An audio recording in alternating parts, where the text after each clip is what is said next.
In the Voice of Russia World Service, welcome to another edition of the Christian Message from Moscow.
Last time we acquainted you with a story by Orthodox clergyman Nikolai Agafonov, By the Rivers of Babylon.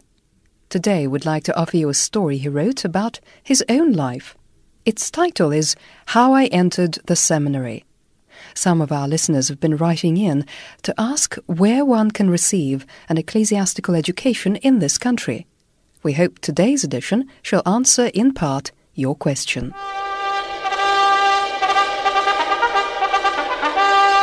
The idea of entering the seminary first occurred to me when I was in the army. I was serving in the strategic missile forces in Byelorussia. As far as the eye could see, outside the army compound there were nothing but forests and marshes. Since I had joined the detachment already in the rank of sergeant, I was made squadron captain. All of us had a great deal of time on our hands, so I made a beeline for the library and sat reading for hours on end. I basically read the Russian classics. I made a point of reading my way through everything that had been off-limits or hadn't found its way into the school program. I was most struck by Dostoevsky. His novels, particularly The Brothers Karamazov and Demons, became my first theological literature. Dostoevsky awakened my interest in religion. From that moment on, I embarked on my road of seeking God. I was thirsting for knowledge about the Orthodox faith. However, how could one hope of acquiring knowledge of this nature in the Soviet army? I learned of the life of Christ through reading Hegel. Nonetheless, I learned the most about Christian dogmas and the Church by reading atheistic literature. There was more than enough of it at the army library. The librarian even remarked once, "Comrade Sergeant, you are reading so much atheistic literature. Watch out, you don't become a believer." It was as if it had second sight. The Atheist's Dictionary became my first study book on Christian dogmatics. I open it on A, Ascension, and read the definition. I carefully copy into my notebook the description of the event and its importance for Christians, brushing aside the atheist's rubbish.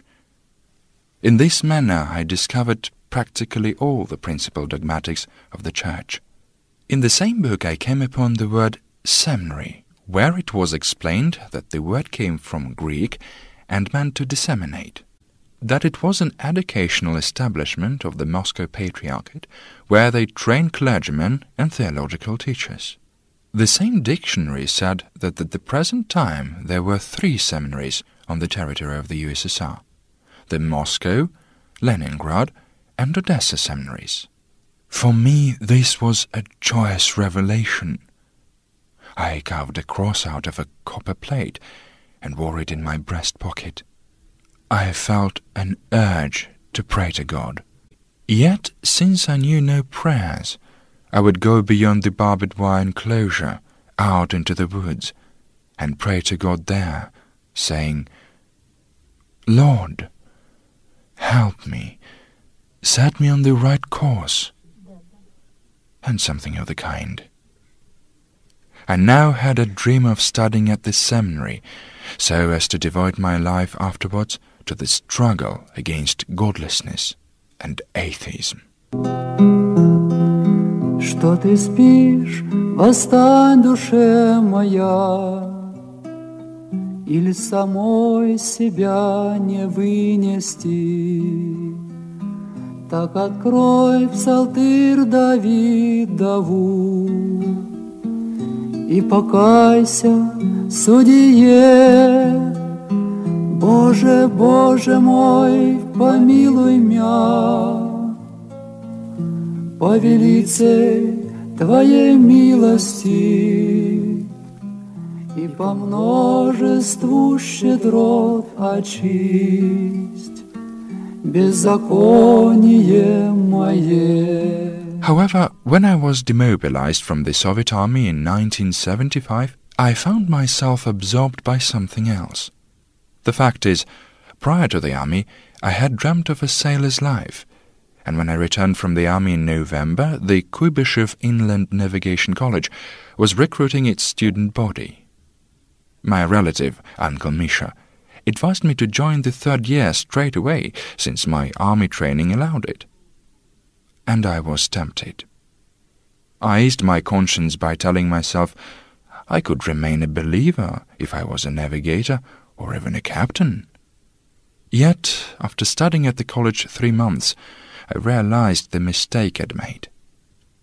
I found little interest in studying navigation or mathematics, and was more drawn to philosophy, history, and theology. I decided to leave the college and start preparing for seminary. I sought advice from my wise grandmother. She said, "Wait, grandson. Do not be in too much of a hurry. Let me find out more." So she wrote to her cousin, Nina, who was a parish clerk in a village in Rostov region. Soon a parcel came by post with a magazine published by the Moscow Patriarchate. It listed all the requirements for enrollment to the seminary, as well as all prayers one needed to know for the exams. I was overjoyed and decided to go to Moscow, get a job, and start going to church while preparing for the exams. When my mother learned of my decision to give up college studies and go to Moscow, she was upset to the point of tears. I asked her why she was so set against my entering the seminary, and she replied, "I'm not at all against your joining the seminary. It's just that I'd hoped you would first get a secular education, acquire a profession."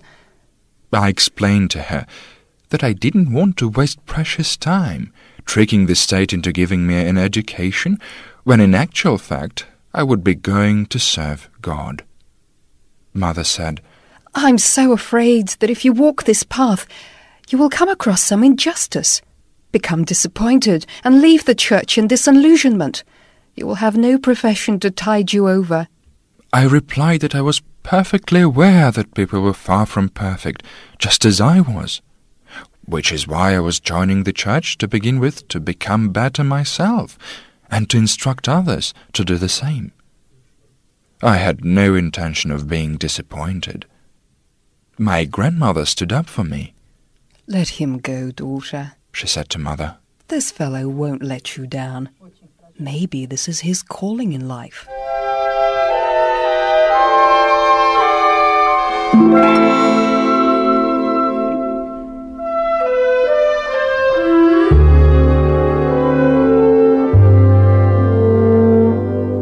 In April 1976, I set out for Moscow as contract labor to the Olympic side.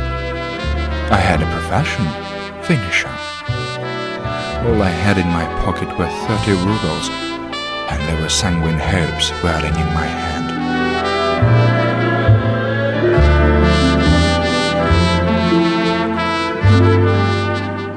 Moscow met me and others like me, arrived for the construction of the Olympic site, in a far from hospitable mood.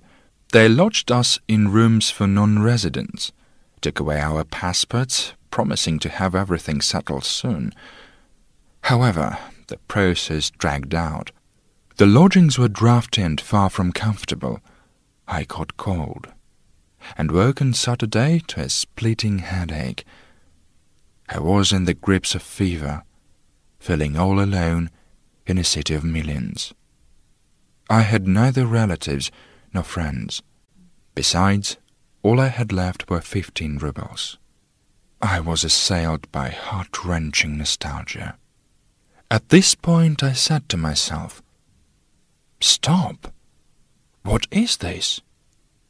Why am I so faint-hearted? I am not alone. God is with me. He led me here." I recalled what I had read in atheistic literature about atheists making fun of believers for their faith in the healing properties of the sacred relics. They must really possess these properties, if the atheists were so spiteful about this. Where could I find sacred relics? I recalled reading about St. Sergius of Radonish in a history novel. So off I went to the Holy Trinity St. Sergius Monastery to seek a cure from the sacred relics of the saint. I learned how to get there, and despite my ill state, set off.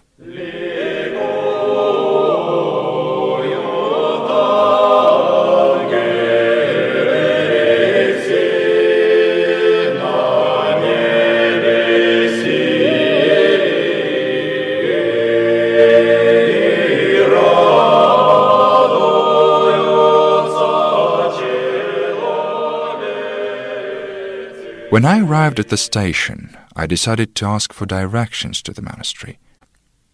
Although, at this point, I was overwhelmed with embarrassment, I thought, if I started asking about the monastery, everyone would laugh at me, saying, "He's so young, yet believes in God like some old woman." I went in random directions, and was fortunate enough to find myself in front of the monastery. When I entered, yet again, I was at a loss.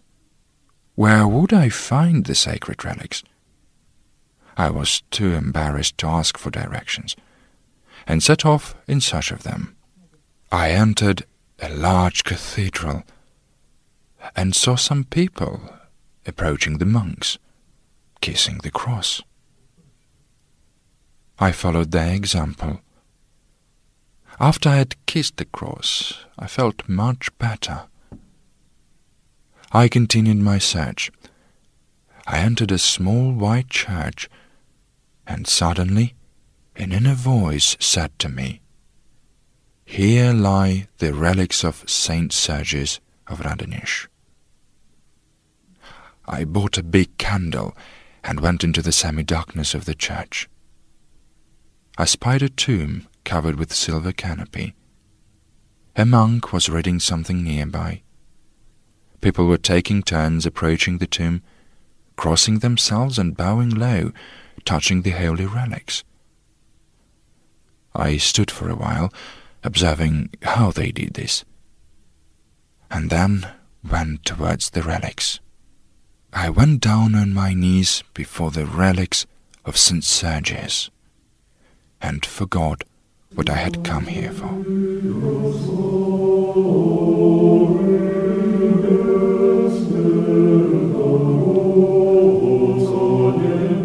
Instead of begging St. Sergius to heal me, I asked him to let me become a member of the seminary.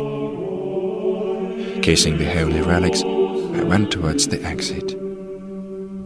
As I walked through the doors of the church, it was as if a heavy wet robe had slipped from my shoulders. I felt so light, so joyous. My illness had miraculously disappeared. I even forgot to thank St. Sergius for helping me, for I dashed to the station to hurry back to Moscow.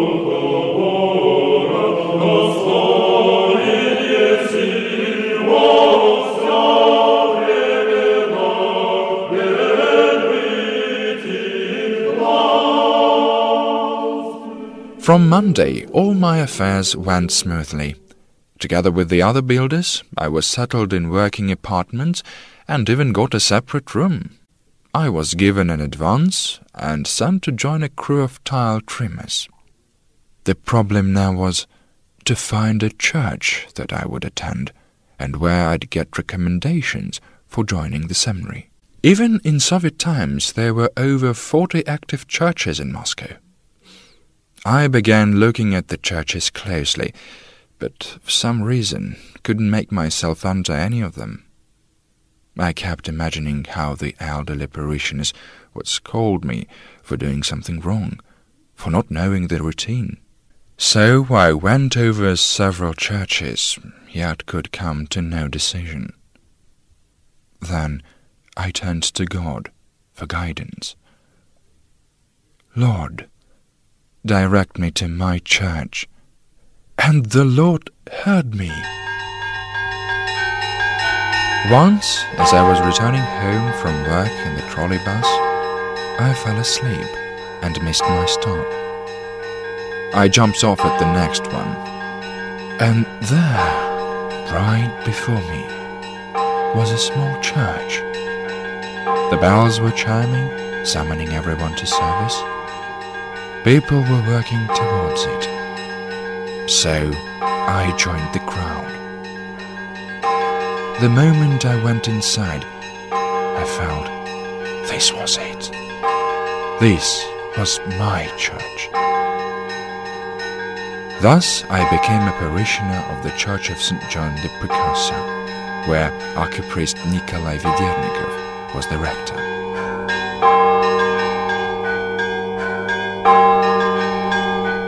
I was very fortunate. Father Nikolai was a wonderful preacher. Many of his sermons have remained imprinted in my memory. In this same church, I made the acquaintance of a highly intellectual and refined family, the Volgins. These people contributed immensely to my spiritual development. Anatoly Volgin, an icon painter, was an epistler at the church, while his enchanting and clever wife Nina, an art critic, also participated most actively in the church life of the capital. I think this was my principal good fortune for which the Lord blessed this particular church for me. The first to pay heed to me at the church was an old woman by the name of Valentina. She began to invite me over to her place to teach me to read Church Slavonic. Anatoly Volgin finished off my education. He is presently archpriest. Those were wonderful, unforgettable times that the Lord grants to all those newly turned to Him. By the time my mother arrived in Moscow, I felt quite at home in the church milieu, and was preparing to enter the seminary the following year, 1977. However, the Lord, in His divine providence, chose to alter my plans through the arrival of my mother. I took her on a tour of Moscow's sights, and then we went to the Holy Trinity St. Sergius Monastery. After paying homage to the holy relics, I stood outside waiting for my mother. Coming towards me from the relics, Mother said, "Son, why wait till next year? Why don't you try enrolling in the seminary this year?" I laughed. "What are you saying? First you were against, and now you want me to join this year. I only learnt the prayer Our Father this year. God willing, maybe I shall be ready to join by next year." You know, as I stood at the holy relics of St. Sergius, I heard a voice telling me you should enter this year. I give you my blessing. Try it this year. "All right, Mother. If you are giving me your blessing, then I shall give it a try," I agreed. Mother left, and I handed in my papers to the seminary registry, and began to prepare for the exams.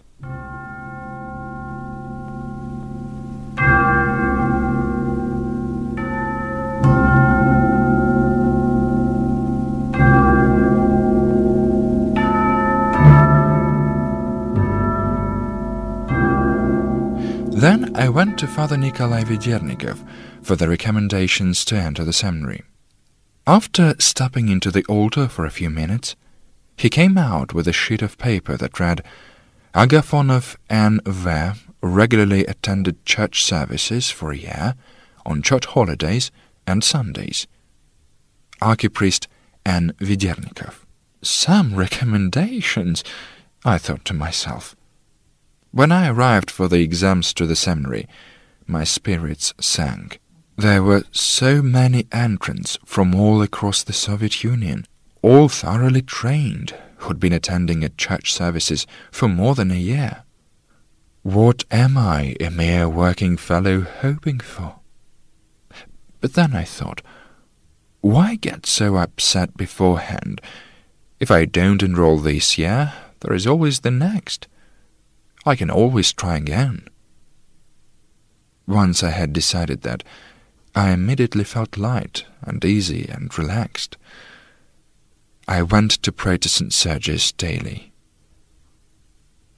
At the interview with the rector of the seminary, Archbishop Vladimir Sabadan, presently Metropolitan of Kiev, when he asked me what I preferred to read, I said that my favorite writer was Dostoevsky.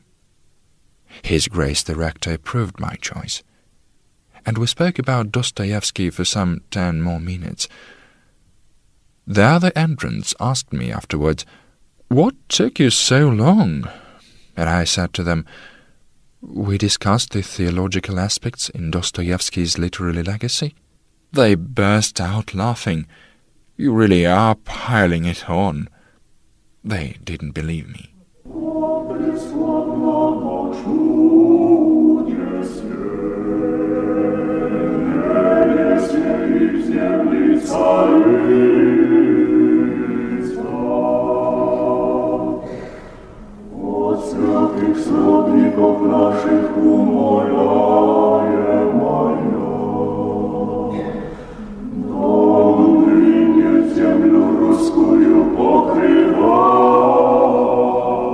After the exams, we sat in the refectory, unable to eat due to the anxiety. We knew the results would be announced after lunch. So, afterwards, we rushed to read the lists of those accepted. I looked through the list, but couldn't find my name. Then I looked at another list. Those were entrants that could be summoned to fill in vacancies of signed-off seminarists in the course of a year. I wasn't among them either. I stepped away, disappointed. My fellow mates shouted, "Hey, Agafonov! Where are you looking? Here's your name. You've been enlisted straight into the 2nd class." It was true. I finally saw a short list of those immediately entered into the 2nd class, and I was among them. Thus I embarked on the road of becoming a clergyman. The Lord works in mysterious ways.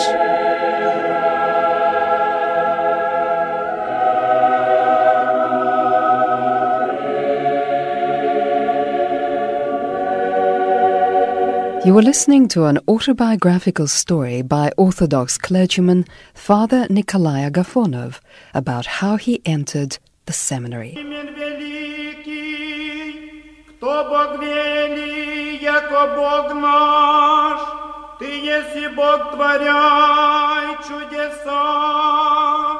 And there we end another edition of the Christian Message from Moscow, directed by Vladimir Dyomin, author and music editor Tatiana Shvetsova, sound engineer Yelena Gashenikova, and your host Svetlana Yakimenko and Pavel Novichkov. Until we meet same time next week. God save you from all harm, visible and invisible.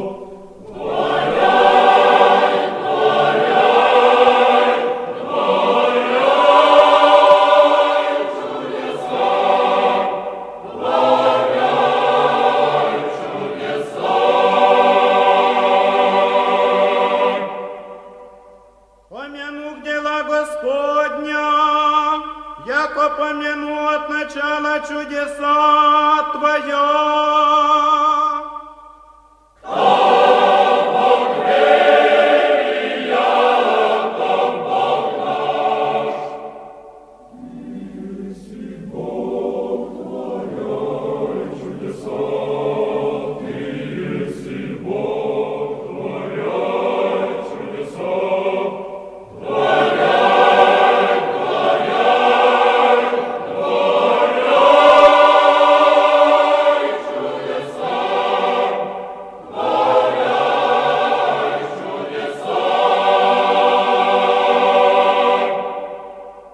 То Бог вели, яко Бог